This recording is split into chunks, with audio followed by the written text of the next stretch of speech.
Assalamualaikum warahmatullahi wabarakatuh. Bismillahirrahmanirrahim. Alhamdulillahi rabbil alamin.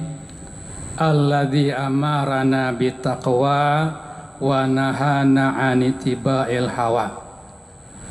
Asyhadu an la ilaha illallah wahda la syarikalah wa la hawla wa la quwata illa billah. Wa asyhadu anna Muhammadan abduhu wa rasuluh alladzi arsalahu rahmatan lil alamin.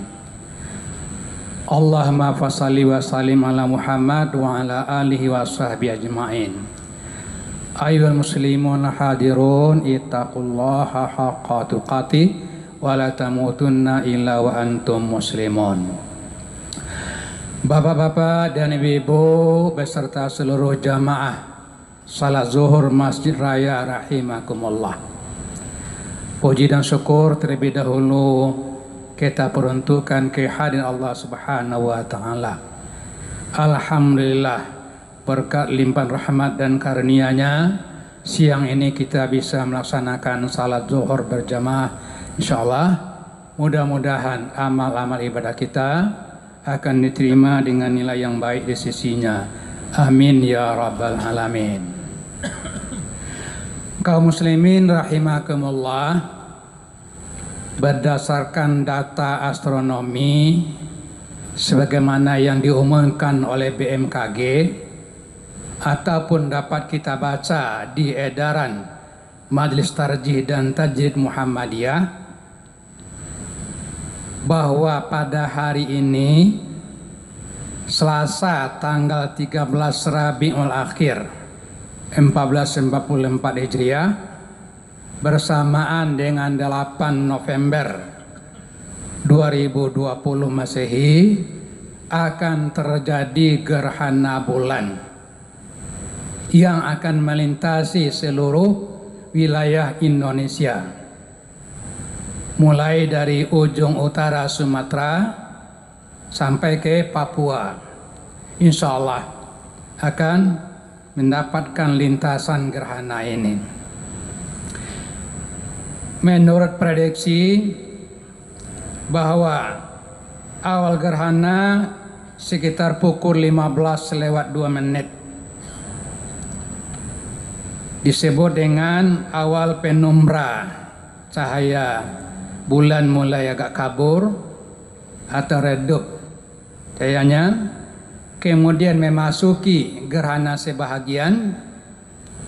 Bagi daerah yang terkena akan kelihatan nanti bulan tidak lagi bulat, padahal nanti malam bulan ke-14 bulan purnama, bersih cahayanya, terang bulat.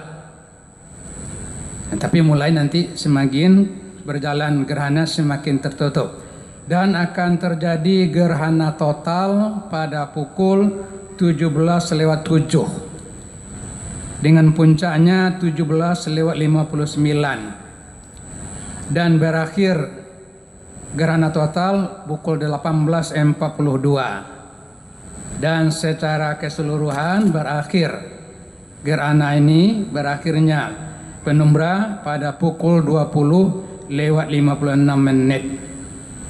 Itulah masa terjadinya gerhana pada tanggal 8 November ini. Dalam sejarahnya di kalangan masyarakat banyak ini mitos-mitos.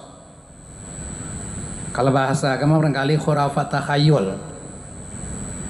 Konon orang Cina dahulu menganggap terjadinya gerhana bulan itu karena naga-naga jahat dari langit turun memenuhi sungai-sungai dengan darah-darah.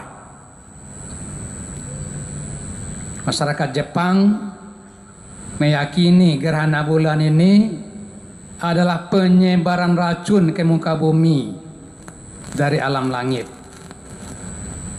Maka untuk melindungi sumur-sumur tempat minum mereka agar jangan terkontaminasi, mereka buru-buru untuk menutup sumur-sumurnya selama gerhana berlalu. Di masyarakat kita, terutama di Jawa, Ada pula mitos gerhana bulan terjadi karena raksasa memakan bulan. Bayangkan berapalah besarnya raksasa itu. Oleh karena itulah mereka segera mencari kentongan, memukul kentongan, atau bahkan memukul lesung-lesung. Pokoknya yang bisa berbunyilah, sampai juga kepada periuk kuali mereka pukuli untuk mengusir naga itu agar jangan sampai menelan bulan. Itu keyakinan mereka. Orang Arab dahulu mengaitkan baik itu gerhana bulan maupun gerhana matahari dengan kelahiran ataupun kematian seseorang. Nah, ketika suatu kali terjadi gerhana matahari, kebetulan anak Rasulullah Ibrahim pun meninggal, maka ya dilancarkanlah tuduhan ini akibat Ibrahim meninggal ini. Kata orang-orang Arab, dan sebahagian terbawa pula orang-orang yang baru masuk Islam. Nah, Rasul kemudian membantah semua itu. Dengan apa dibantah? Seperti diriwayatkan oleh Aisyah. Apa kata Rasulullah? Inna syamsa wal qamara la yaksifani li mauti ahadin wala li hayatihi walakinnahuma ayatani min ayatillahi fa idza ra'aitumuhuma fasallu. Hadis riwayat Imam Bukhari. Sesungguhnya matahari dan bulan, gerhana matahari maupun gerhana bulan, ya, tidaklah akan terjadi karena kematian seseorang atau kelahiran seseorang. Seperti tadi yang dituduhkan oleh orang Arab Quraisy, orang Arab jahiliyah kepada Nabi Muhammad sehubung dengan putra beliau meninggal Ibrahim. Walakinnahuma, tetapi kata Rasulullah, gerhana matahari maupun gerhana bulan adalah ayatani min ayatillah. Dua di antara tanda-tanda kebesaran Allah. Fa idza ra'aitumuhuma, kalau kamu menyaksikan terjadi gerhana, apakah gerhana matahari ataupun gerhana bulan, fasallu, kerjakan salat. Beruntung sekali kita umat Islam punya panduan jelas bagaimana kita menghadapi dan apa yang harus kita lakukan kalau terjadi gerhana. Kaum muslimin rahimakumullah. Terjadinya gerhana, kalau gerhana bulan adalah karena matahari, bumi dan bulan berada pada satu garis lurus. Bulan yang biasanya menerima cahaya matahari untuk kemudian dipantulkan ke bumi, sekarang terhalang oleh bumi karena berada di tengah matahari, bumi, dan bulan. Sehingga bulan tidak bisa memantulkan cahayanya. Jadi sama sekali tidak ada kaitannya dengan mitos-mitos tadi itu. Berpedoman kepada hadis Rasulullah tadi, maka sikap kita umat Islam sudah begitu jelas diajarkan dalam hadis Rasulullah. Apa itu? Yang pertama kata Rasulullah, kedua-duanya itu adalah tanda-tanda kebesaran Allah. Gerhana satu di antara sekian banyak tanda-tanda kebesaran dan kemahakuasaan Allah Subhanahu wa taala. Zat yang menciptakan segala yang maujud di alam ini. Bumi, matahari, bintang, planet-planet dan segala macam semuanya ciptaan Allah, dan Allah yang mengaturnya. Maka terjadinya gerhana pun bukan kebetulan, tetapi memang sudah dalam aturan Allah. Tidak ada yang kebetulan sesungguhnya, Allah sudah mengatur. Karena Allah menciptakan alam kemudian menyiapkan sekaligus aturannya. Secara umum kita kenal dengan aturannya bernama sunnatullah. Di atas sunnatullah itulah alam ini, ya, beredar dan mengikuti garisnya masing-masing. Nah, kita diingatkan oleh Rasulullah, perhatikanlah gerhana bulan matahari. Itu bukti kemahakuasaan Allah. Allah semua yang mengatur. Allah semua yang menentukan apa yang akan dijalani oleh makhluknya. Oleh karena itu tidak ada tempat yang patut kita agungkan ketika kita melihat peristiwa-peristiwa luar biasa seperti ini kecuali mengagungkan Allah Subhanahu wa taala dan mengakui kemahakuasaannya. Kaum muslimin rahimakumullah. Meskipun demikian, kita perlu juga diingat kadangkala Allah pun memerintahkan makhluknya untuk melakukan sesuatu yang mungkin merugikan kita atau membinasakan kita. Tapi itu tidak akan terlepas daripada izin dan perintah Allah. Bacalah Al-Quran. Betapa Allah menghancurkan kaum Samud dengan mengirimkan suara keras, yang karena kerasnya suara itu maka bangunan mereka pun para reruntuhan semuanya. Kaum Ad dikirim topan yang sangat dingin selama 8 malam.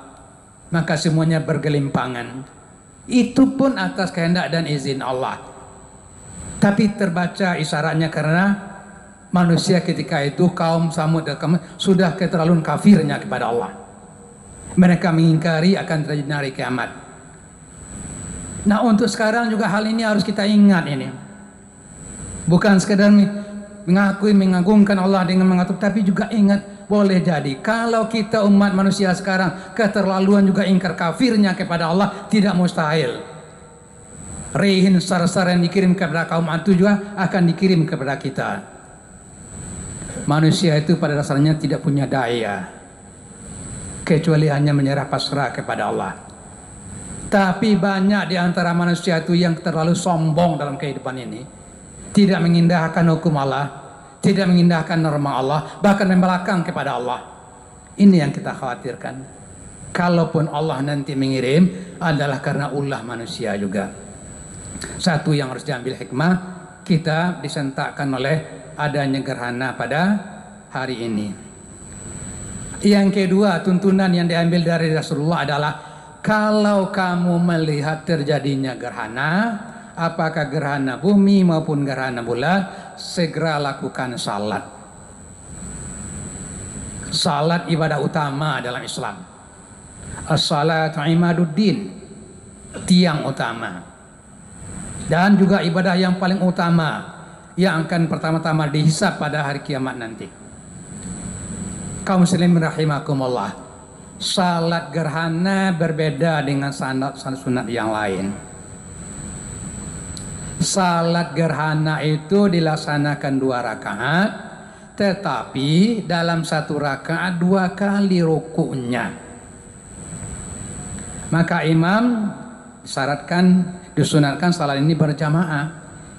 Imam akan memanggil jamaah nanti as-salatul jami'ah, lalu imam takbiratul ihram diiring dengan jamaah, masing-masing baca daftar. Imam akan membaca Al-Fatihah, selesai itu membaca surat dan ayat yang panjang. Idealnya baca Al-Baqarah untuk yang pertama, 280 sekian ayat. Setelah itu imam ruku panjang lama, kira-kira baca tasbih itu 250 kali, itu idealnya. Selesai itu tidak berdiri. Imam kembali membaca Al-Fatihah. Setelah itu dibaca pula lagi ayat atau surat yang panjang, tapi tidak sepanjang yang pertama. Disarankan surat Ali Imran. Ruku lagi, panjang juga baca tasbihnya. Kemudian i'tidal, baru membaca Sami Allah, dan kemudian sujud untuk rakaat yang pertama. Selesai sujud, duduk dan terus sujud, dan sujud lagi kemudian berdiri, baru dilaksanakan rakaat yang kedua. Kita dapat bayangkan betapa lama, ya, 1 rakaat saja. Kalau yang ideal tadi surat Al-Baqarah tambah surat Ali Imran tambah rukuknya sekian banyak tasbihnya, mungkin salat itu lebih 1 jam. Cuma nanti malam kita ada persoalan. Terjadinya gerhana total itu bersamaan juga dalam waktu maghrib. Sedangkan salat maghrib salat wajib yang sudah tertentu waktunya. Maka seperti yang diomongkan tadi, terus tepat barangkali sebaiknya kita mengalwali nanti setelah selesai salat maghrib saja. Cuma saya sedikit mengomentari tadi Ustadz Amin, memenuhi himbauan Menteri Agama. Bukan Menteri Agama, Rasul yang mengimbau kita itu untuk salat salat gerhana ini. Bukan Menteri Agama. Menteri Agama itu sekian itu. Rasul, sunnah. Jadi jangan karena Menteri Agama, niatkan ikhlas karena Allah. Ya jangan salah nanti. Oke lah, Kementerian Agama mengimbau oke lah. Tapi jangan karena Menteri Agamanya. Ini sekali lagi adalah ini perintah agama. Nah, kaum muslimin rahimakumullah. Selesai salat, nanti khatib akan menyampaikan khutbah. Disarankan kepada khatib untuk mengingatkan jamaahnya supaya meningkatkan ketakwaannya kepada Allah. Dan mengingatkan bahwa alam ini sepenuhnya tunduk dan patuh berada di bawah aturan kehendak Allah. Itu yang tanamkan kepada jamaah. Selain itu kata Rasulullah, kita disuruh untuk memperbanyak zikir. Disuruh juga kita untuk memperbanyak takbir tahmid. Bahkan disuruh juga kita untuk memperbanyak sedekah. Artinya apa? Jadikanlah momentum gerhana bulan ini untuk lebih mendekatkan diri kita kepada Allah Subhanahu wa taala. Tumbuhkan rasa takut selaku hamba Allah, karena kita ini tidak ada yang terbebas dari berbuat dosa dalam kehidupan kita. Dan tumbuhkan pula raja harap kepada Allah dengan mendekatkan diri kepadanya, dengan mengikuti sunnah Rasulnya. Insya Allah kita akan diberikannya maghfirah dan ampunan. Mudah-mudahan Allah senantiasa memberi kita kehidupan yang normal, sehingga kita dapat melaksanakan aktivitas keseharian kita yang juga berorientasi untuk memperbanyak ibadah kita kepada Allah Subhanahu wa taala. Nah, kepada kita yang hadir, kami mengimbau, mari kita ajak jamaah masjid kita masing-masing untuk sama-sama melaksanakan sunnah salat gerhana bulan setelah maghrib nanti. Mudah-mudahan kita semua menjadi hamba-hamba Allah yang dikasihinya. Amin ya rabbal alamin. Wabillahi taufiq wal hidayah. Wassalamualaikum warahmatullahi wabarakatuh.